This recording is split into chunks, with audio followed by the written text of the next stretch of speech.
When you design a team of language model agents, do you assign each one a specific role like a human manager would?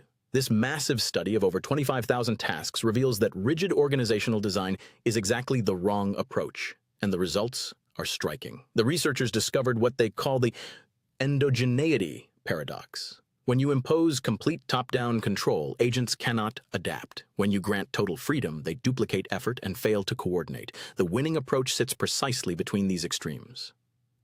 The sequential protocol delivers a 44% quality improvement over fully decentralized coordination and 14% over centralized assignment.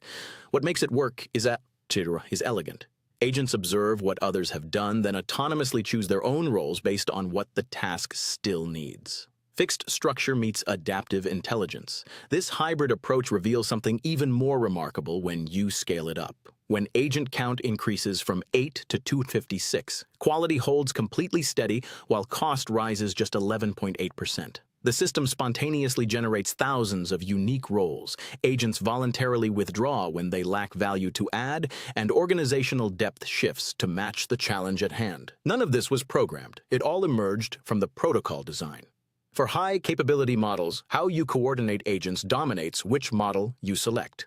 Strong open-source models deliver 95% of the quality at a fraction of the cost. The prescription is clear. Define your mission and values, choose a protocol that balances structure with autonomy, then let the agents organize themselves.